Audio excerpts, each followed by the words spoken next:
Bismillahirrahmanirrahim. Assalamualaikum warahmatullahi wabarakatuh.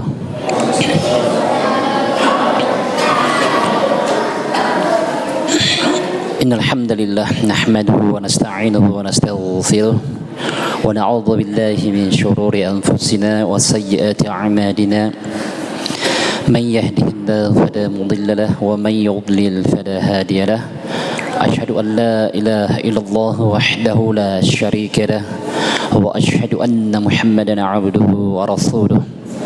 Ya ayyuhalladzina amanu taqullaha haqqa tuqatih wa la tamutunna illa wa antum muslimun. Amma ba'd.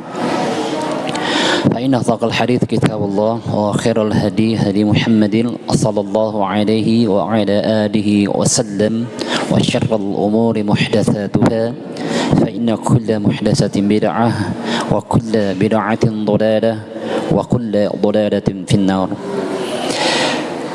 Jamaah rahimani wa rahimakumullah. Alhamdulillah, tidak terasa kita masih diberikan kesempatan oleh Allah bisa bersama-sama di bulan Ramadan yang tentunya kita masih bisa menjalankan aktivitas ya di luar, dan kita juga masih bisa konsisten atau istiqomah ya di dalam menjalankan kebaikan-kebaikan di bulan Ramadan. Kebaikan itu banyak sekali. Nah, ini yang harus kita menjadikan pemusatan di dalam niat kita, dan kita meminta kepada Allah agar senantiasa diberikan keistiqomahan untuk bertahan di atas kebaikan tersebut. Oleh sebab itu jamaah sekalian, terkadang tidak gampang memang kita untuk menjalankan suatu kebaikan itu. Banyak sekali cobaan dan ujiannya. Tetapi untuk mencapai istiqomah itu juga tidak kalah penting, tidak kalah daripada keutamaan-keutamaan dan kebaikan-kebaikan yang lainnya.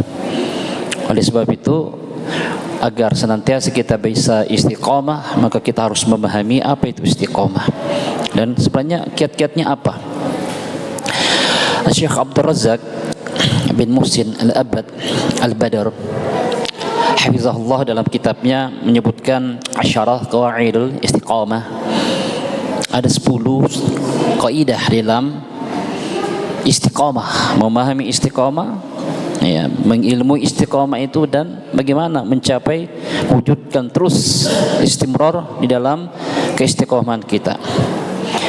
Ada 10 kaidah yang beliau paparkan. Subhanallah, luar biasa sekali, itu indah sekali bahasanya. Kan tetapi kita mungkin hanya memaparkan maksimal mungkin 3 ya, tergantung waktu. Ya, karena kesepuluhannya itu butuh pembahasan khusus. Kita hanya mengambil sedikit ya. Kata beliau hafizahullah ya, istiqomah ya, istiqomatul minnah ya, hadiah rabbaniyyin ya. Artinya apa istiqomah itu? Minnah.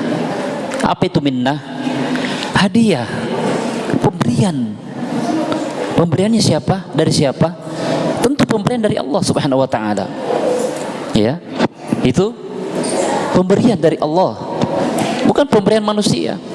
Kalau hadiah-hadiah pemberian manusia itu bisa saja habis ya, bisa saja penggunaannya ya kita bisa lupakan dan seterusnya.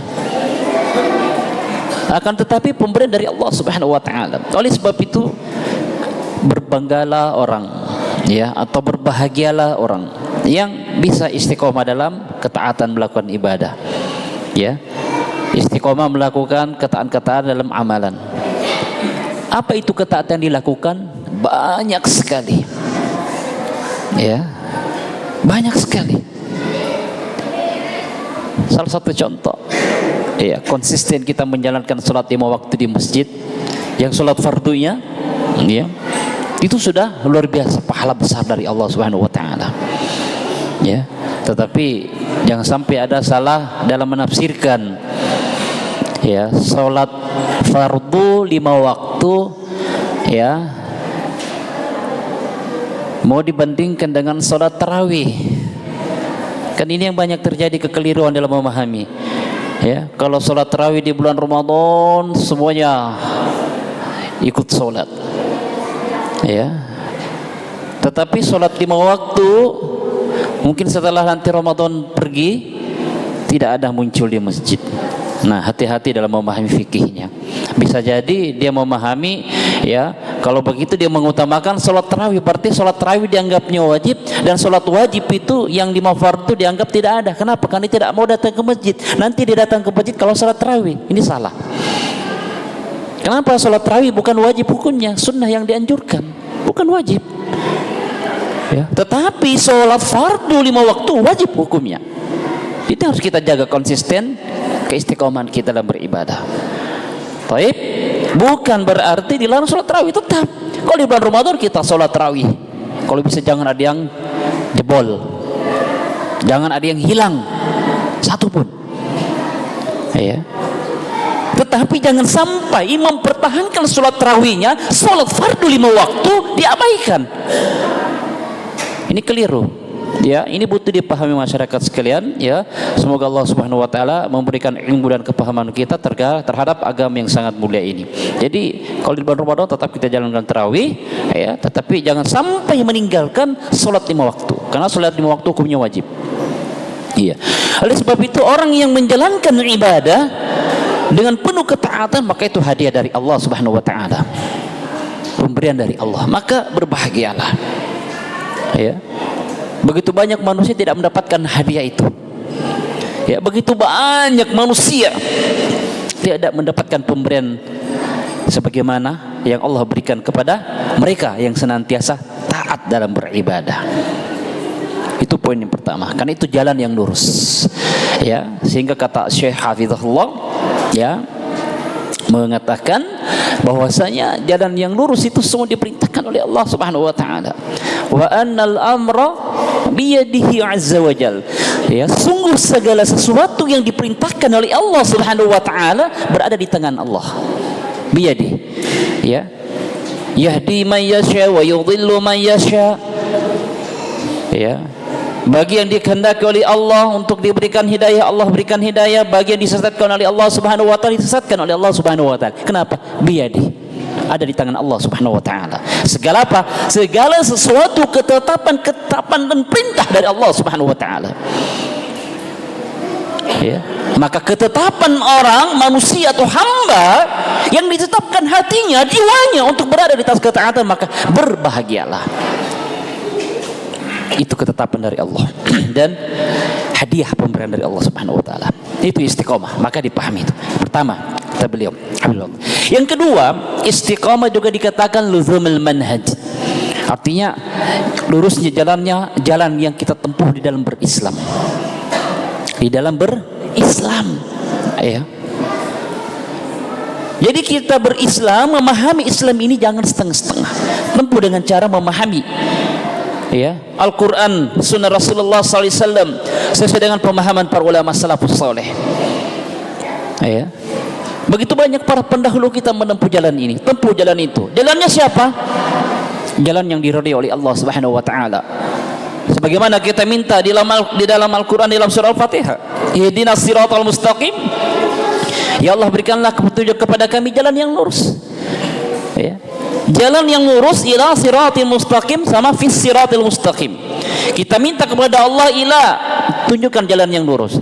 Setelah Allah berikan jalan yang lurus, maka minta kepada Allah Subhanahu wa taala agar apa? Istiqamah fis siratil mustaqim, agar diberikan kekuatan, keistiqomahan di dalam menempuh jalan yang lurus tersebut. Ya. Siapa mereka yang menempuh jalan yang lurus tersebut? Ya, yang betul-betul memahami Al-Quran ini dengan baik. Siratal ladzina an'amta 'alaihim. Itu jalannya orang-orang yang diberikan nikmat oleh Allah Subhanahu wa taala. Ya, an'amta 'alaihim. Siapa dia? dari kalangan ya minan nabiyyin ya was-siddiqin wasyuhada was-salihin. Itu mereka yang mendapatkan nikmat dari Allah Subhanahu wa taala. Jalannya orang-orang yang diberikan oleh Allah petunjuk, yang menjalankan Islam secara kafah. Karena kita diperintahkan masuk ke dalam Islam itu fisilmi kafah. Ya, masuk Islam, kenal Islam, pelajari Islam, dalami Islam, KTP-kan Islam itu dalam hati kita. KTP-kan Islam itu dalam perkataan dan perbuatan kita. Ilmui. Jangan hanya KTP di dalam dompet disimpan. Simbol Islam itu. Tetapi ilmui semuanya. Itulah orang-orang yang mendapatkan nikmat dari Allah Subhanahu wa taala. Ya, dari kalangan Nabi dan Rasul Allah, para syuhada. Kalau kita tidak bisa mencapai derajatnya para nabi, minimal kita mencapai derajatnya orang-orang yang syahid di jalan Allah Subhanahu wa taala. Ya. Jika kita tidak mencapai jalan orang yang dikatakan siddiqin, ya, maka kita bisa mencapai orang yang saleh.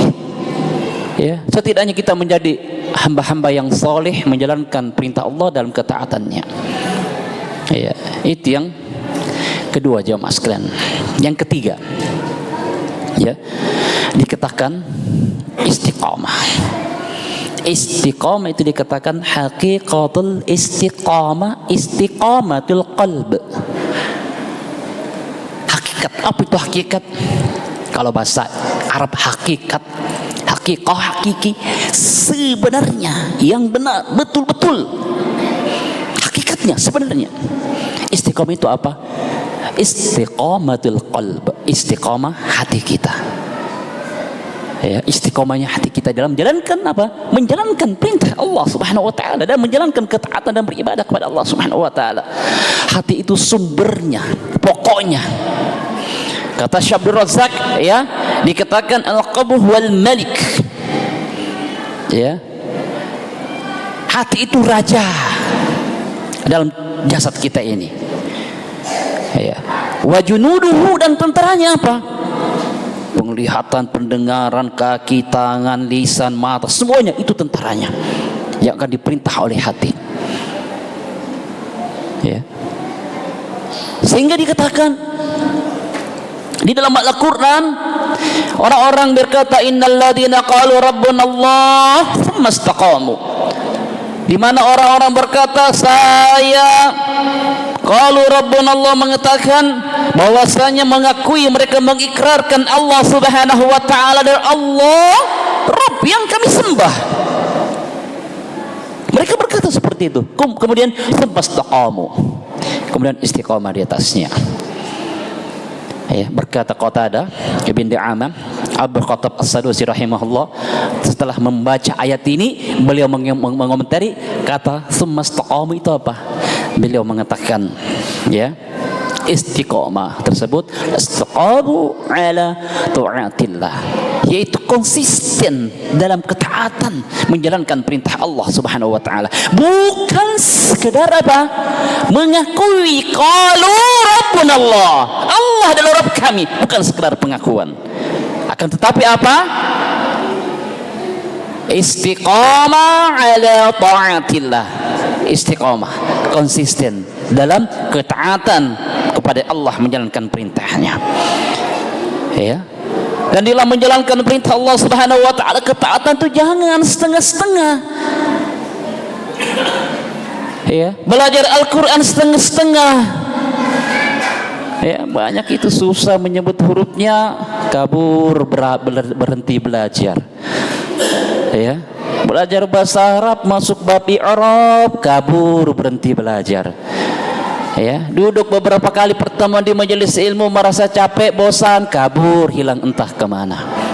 Itu tidak istiqomah, setengah-setengah memahami. Hati-hati dalam belajar, itu ada namanya tahsil, ada namanya tahsil ilmu. Ya, ada namanya pendalaman, rincian-rincian pengusahaan pokok-pokok ilmu itu harus tahsil.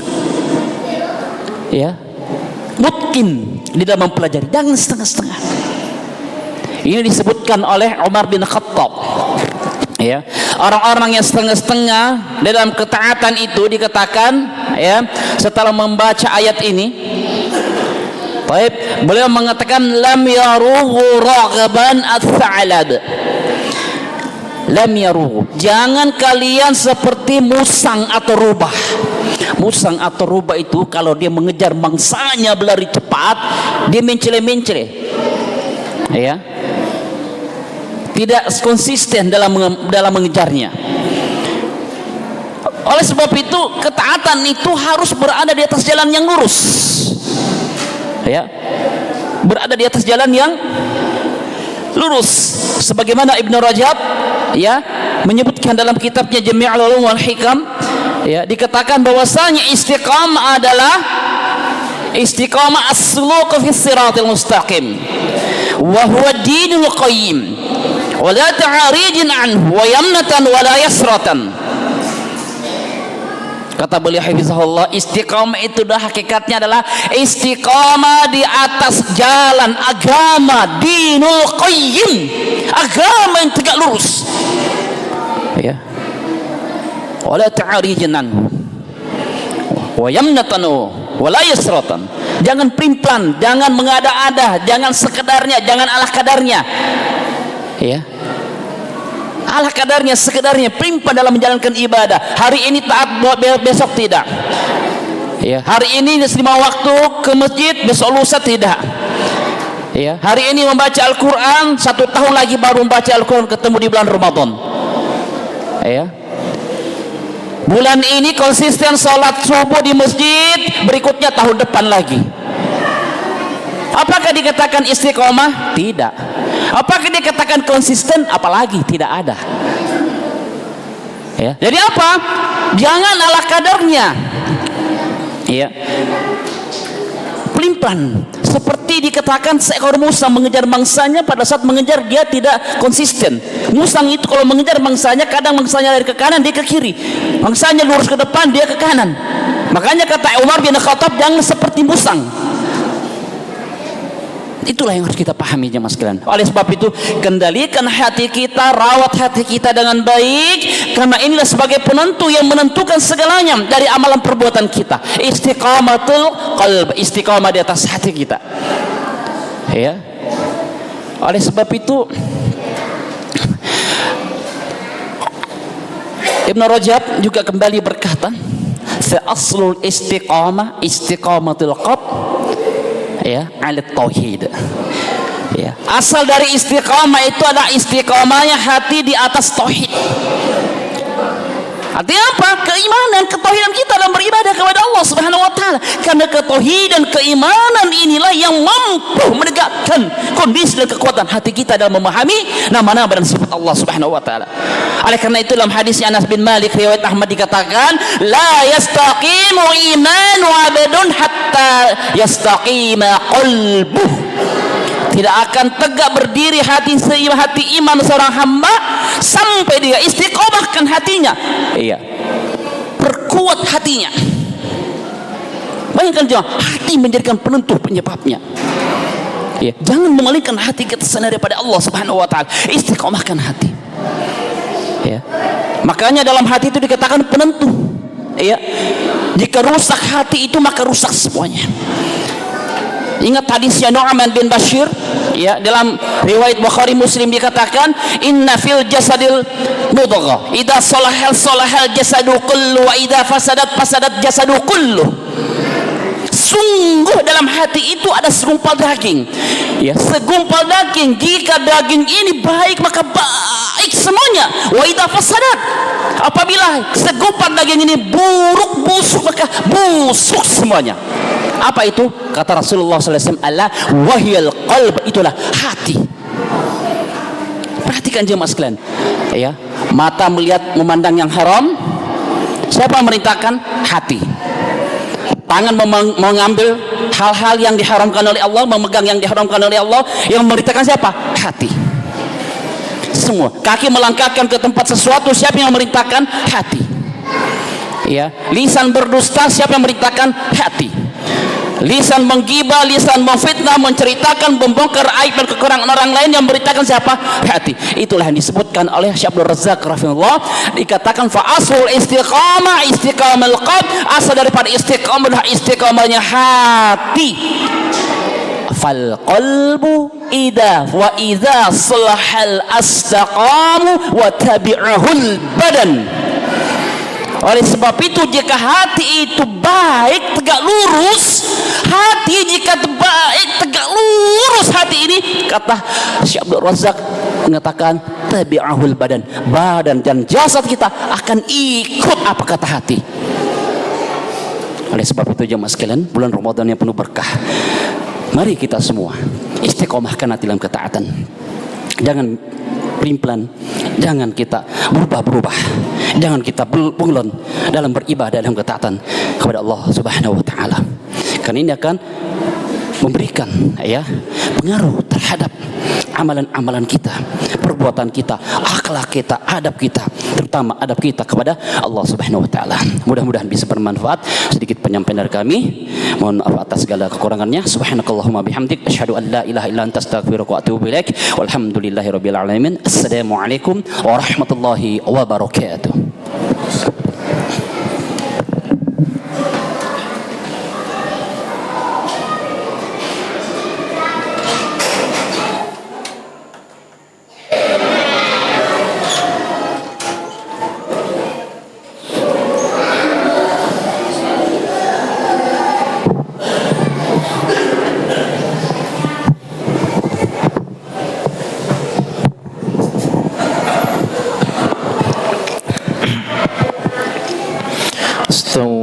واستقيموا واعتدلوا سووا صفوفكم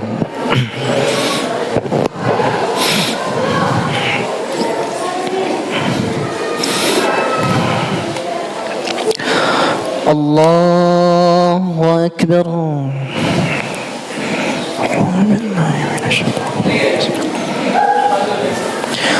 الحمد لله رب العالمين الرحمن الرحيم مالك يوم الدين إياك نعبد وإياك نستعين اهدنا الصراط المستقيم صراط الذين أنعمت عليهم غير المغضوب عليهم ولا الضالين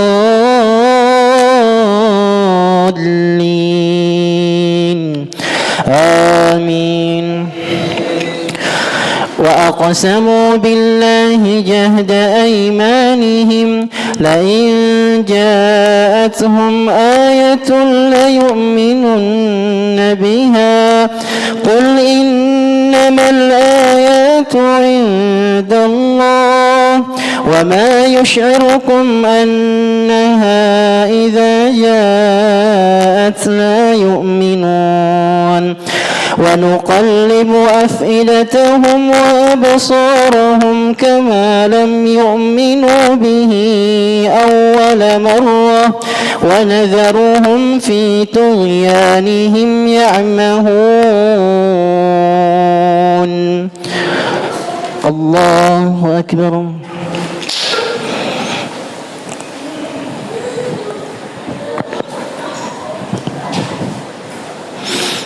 سمع الله لمن حمده. الله أكبر.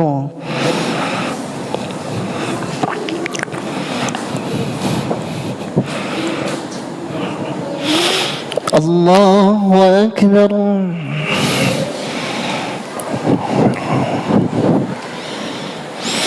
الله أكبر.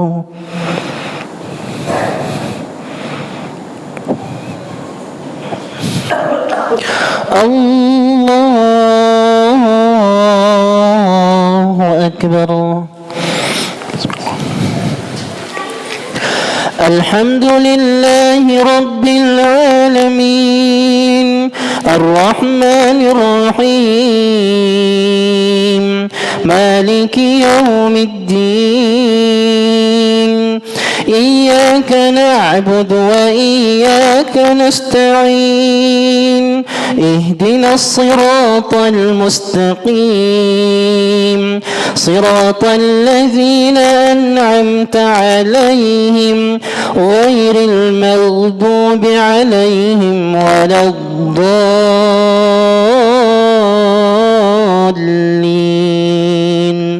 آمين. ولو أننا نزلنا إليهم الملائكة وكلمهم الموتى وحشرنا عليهم ولو أننا نزلنا إليهم الملائكة وكلمهم الموتى وحشرنا عليهم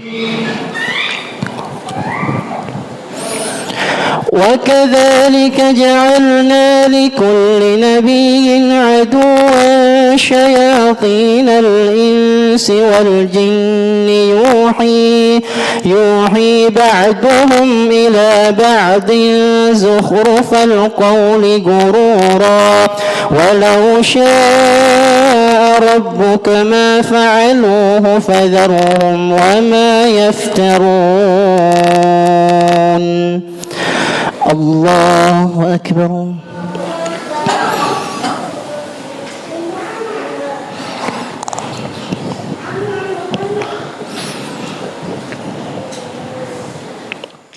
سمع الله لمن حمده. الله أكبر.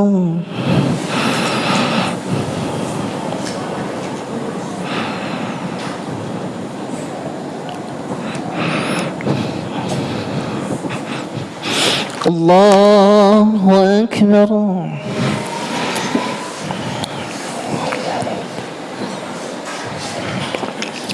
الله أكبر.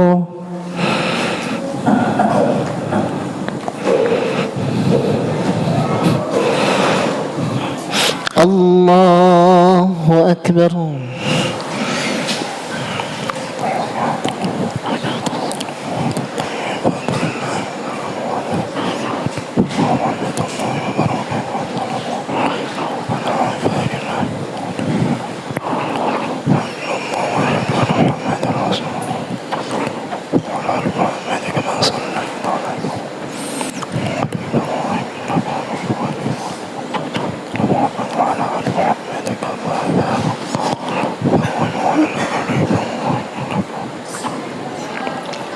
السلام عليكم ورحمة الله. السلام عليكم ورحمة الله.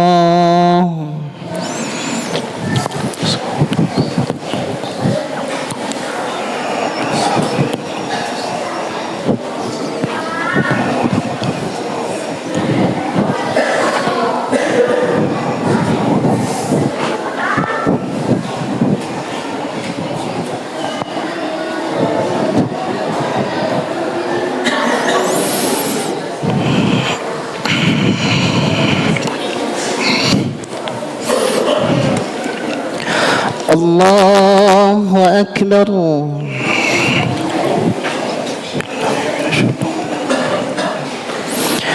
الحمد لله رب العالمين الرحمن الرحيم مالك يوم الدين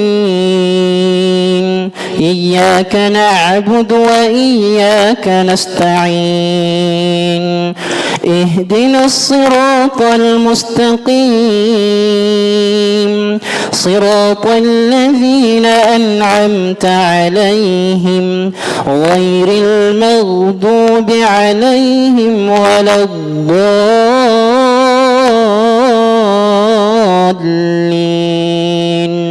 آمين. ولتصغى إليه أفئدة الذين لا يؤمنون بالآخرة وليرضوه وليقترفوا ما هم مقترفون أفغير الله يبغي حكما وهو الذي أنزل إليكم الكتاب مفصلا والذين آتيناهم الكتاب يعلمون أنه منزل من ربك بالحق فلا تكونن من الممترين. الله أكبر.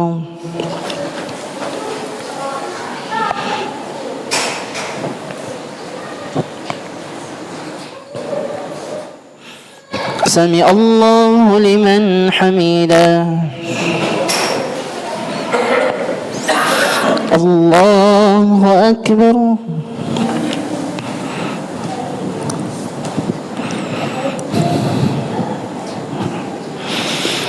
الله أكبر.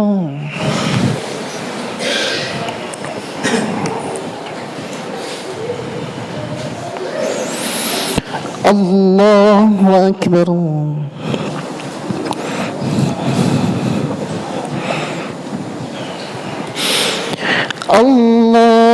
الله أكبر. الحمد لله رب العالمين الرحمن الرحيم مالك يوم الدين إياك نعبد وإياك نستعين اهدنا الصراط المستقيم صراط الذين أنعمت عليهم غير المغضوب عليهم ولا الضالين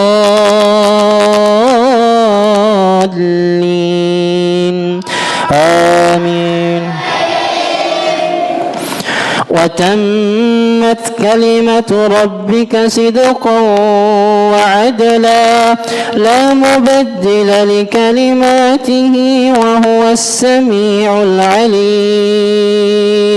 وإن تطع أكثر من في الأرض وتمت كلمة ربك صدقا وعدلا لا مبدل لكلماته وهو السميع العليم. وإن تطع أكثر من في السماوات والأرض وتمت كلمة ربك صدقا وعدلا لا مبدل لكلماته وهو السميع العليم. الله أكبر.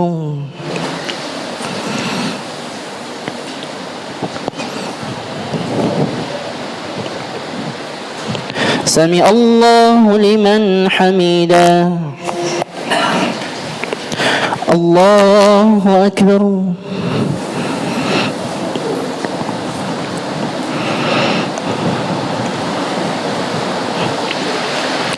الله أكبر.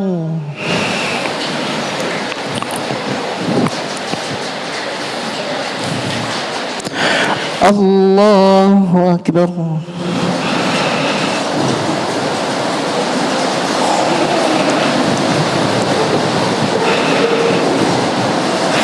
الله أكبر.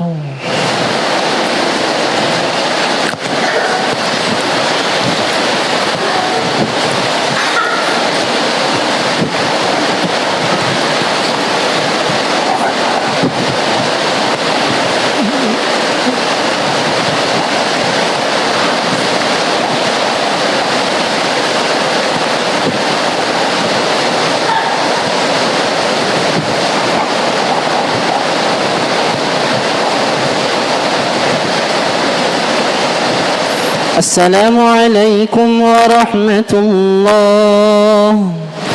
السلام عليكم ورحمة الله.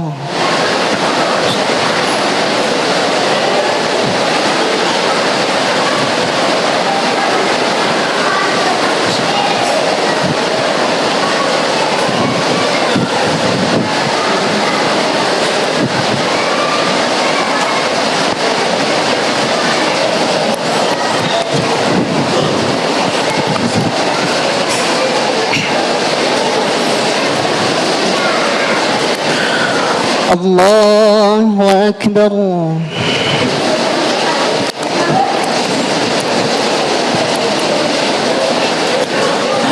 الحمد لله رب العالمين الرحمن الرحيم مالك يوم الدين إياك نعبد وإياك نستعين اهدنا الصراط المستقيم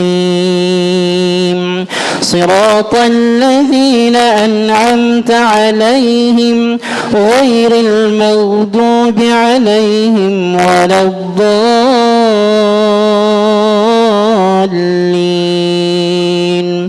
آمين. يا أيها الذين آمنوا لا تقدموا بين يدي الله ورسوله واتقوا الله إن الله سميع عليم. يا أيها الذين آمنوا لا ترفعوا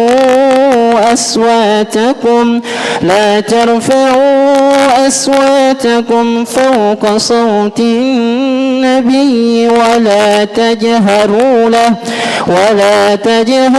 له بالقول كجهر بعضكم لبعض أن تحبط أعمالكم وأنتم لا تشعرون. الله أكبر.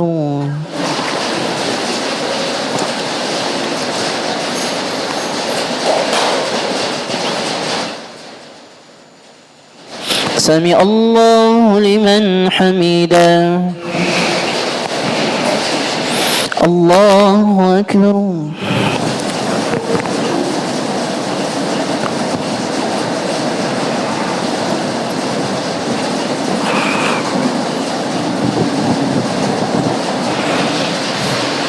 الله أكبر.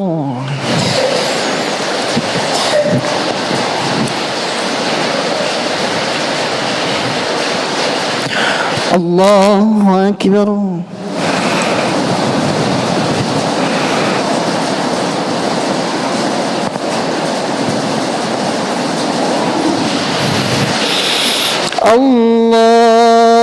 الله أكبر.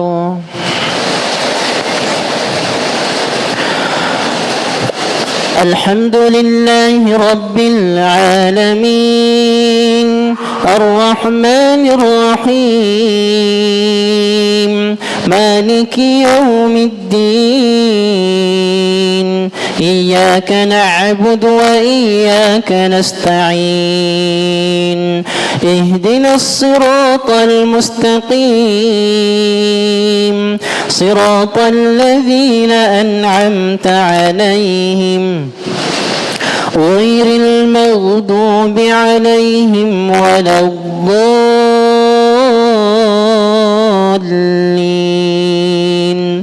آمين. فلما رأوه زلفة سيئت وجوه الذين كفروا وقيل هذا الذي كنتم به تدعون قل أرأيتم إن أهلكني الله ومن معي أو رحمنا فمن يجير الكافرين من عذاب أليم. الله أكبر.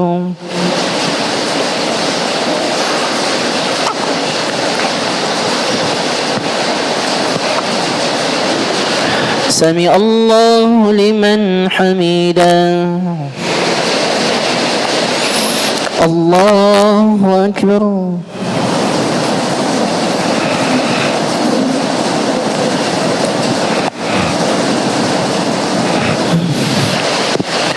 الله أكبر.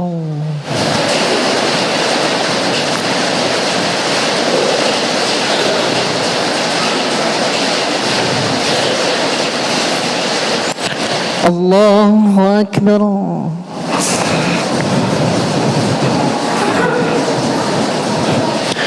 الله أكبر.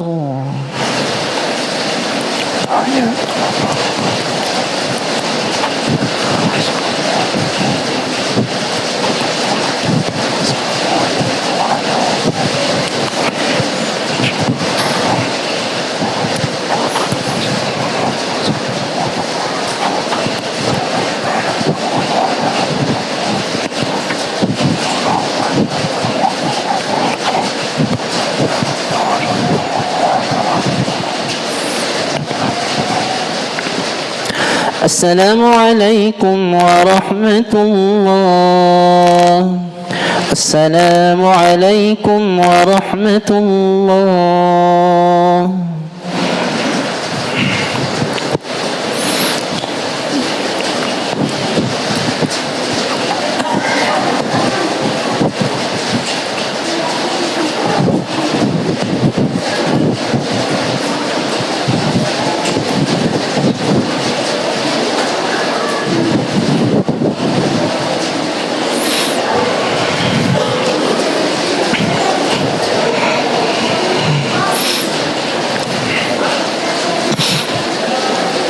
الله أكبر.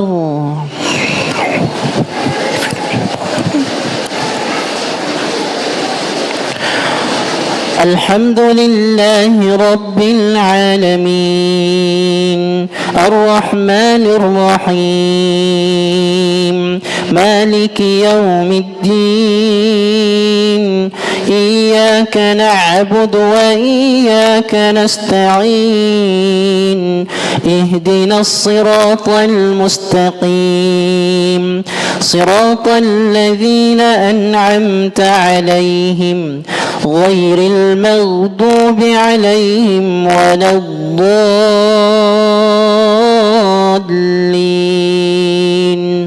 آمين. فلا أقسم برب المشارق والمغارب إنا لقادرون على أن نبدل خيرا منهم وما نحن بمسبوقين فذرهم يخوضوا ويلعبوا حتى يلاقوا يومهم الذي يوعدون يوم يخرجون من الأجداث سراعا كأنهم إلى نصب يوفدون خاشعة أبصارهم ترهقهم ذلة ذلك اليوم الذي كانوا يوعدون. الله أكبر.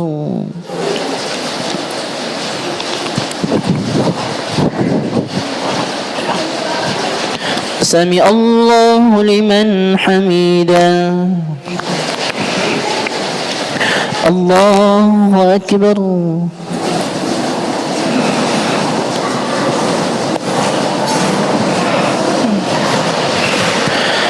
الله أكبر.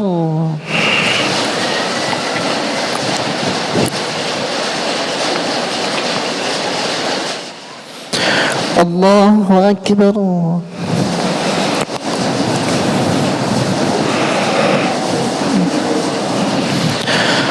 الله أكبر.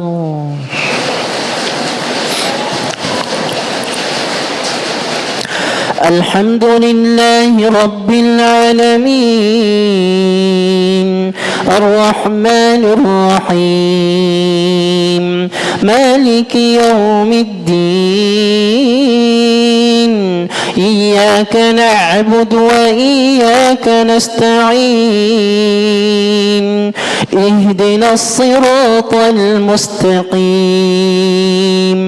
صراط الذين أنعمت عليهم غير المغضوب عليهم ولا الضالين آمين. أرأيت الذي يكذب بالدين فذلك الذي يدعو اليتيم ولا يحض على طعام المسكين فويل للمصلين الذين هم عن صلاتهم ساهون الذين هم يراءون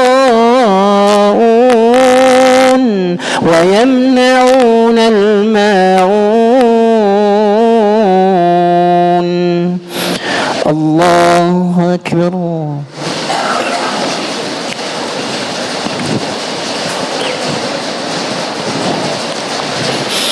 سمع الله لمن حمده.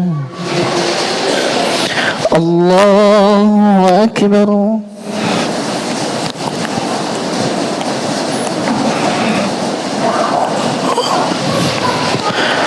الله أكبر.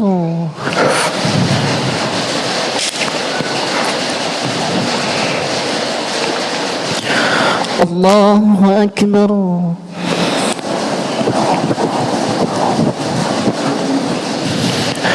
الله أكبر.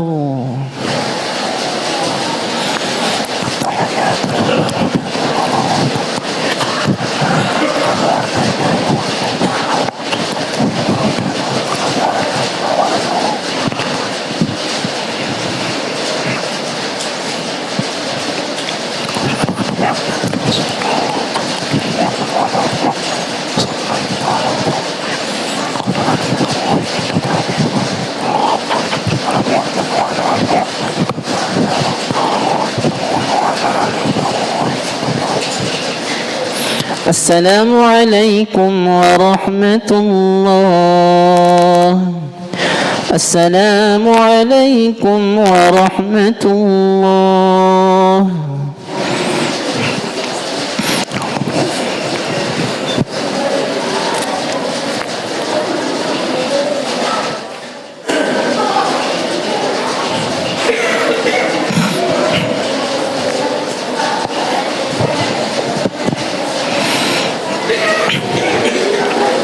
witir.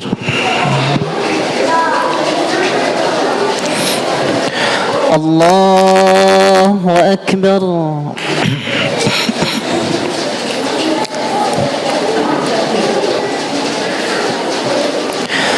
Alhamdulillahi Rabbil Alamin Ar-Rahmanir Rahim Maliki Yawmiddin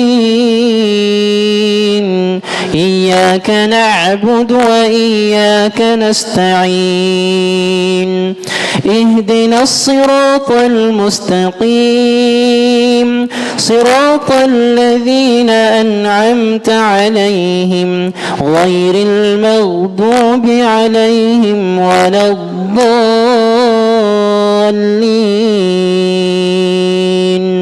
Amin. سبح اسم ربك الأعلى الذي خلق فسوى والذي قدر فهدى والذي أخرج المرعى فجعله غثاء أحوى سنقرئك فلا تنسى إلا ما شاء الله إنه يعلم الجهر وما يخفى ونيسرك لليسرى فذكر إن نفعت الذكرى سيذكر من يخشى ويتجنبها الأشقى الذي يصلى النار الكبرى ثم لا يموت فيها ولا يحيا قد أفلح من تزكى وذكر اسم ربه فصلى بل تؤثرون الحياة الدنيا والآخرة خير وأبقى إن هذا لفي الصحف الأولى صحف إبراهيم وموسى. الله أكبر.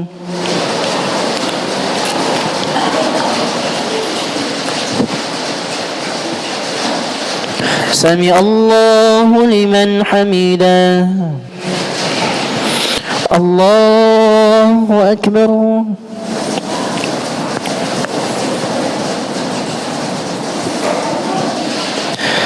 الله أكبر.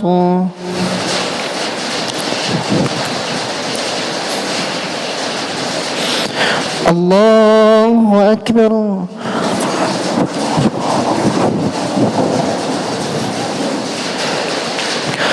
الله أكبر. الحمد لله رب العالمين الرحمن الرحيم مالك يوم الدين إياك نعبد وإياك نستعين اهدنا الصراط المستقيم صراط الذين أنعمت عليهم غير المغضوب عليهم ولا الضالين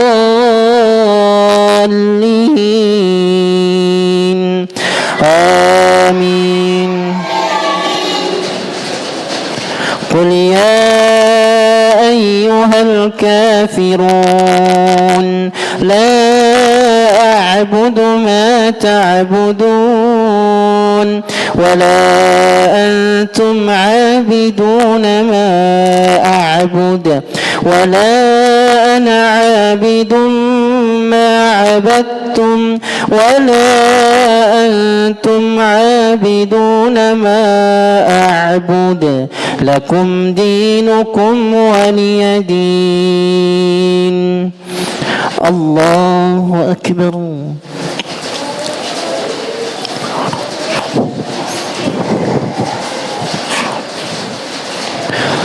سمع الله لمن حمده.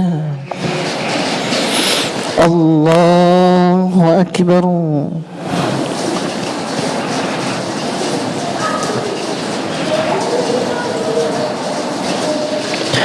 الله أكبر.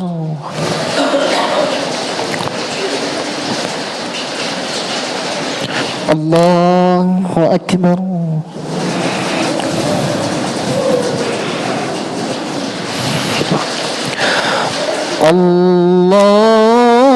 الله أكبر. الحمد لله رب العالمين الرحمن الرحيم مالك يوم الدين إياك نعبد وإياك نستعين اهدنا الصراط المستقيم صراط الذين أنعمت عليهم غير المغضوب عليهم ولا الضالين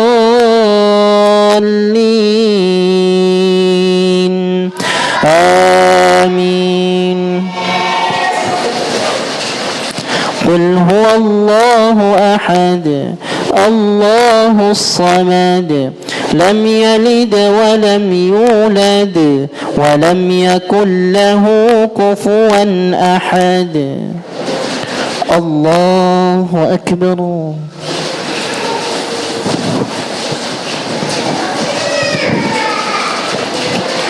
سمع الله لمن حمده.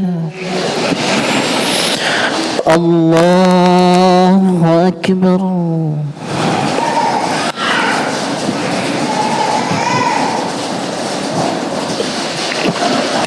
الله أكبر.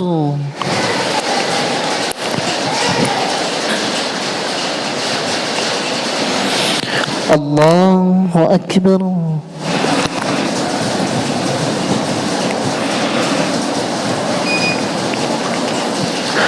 الله أكبر.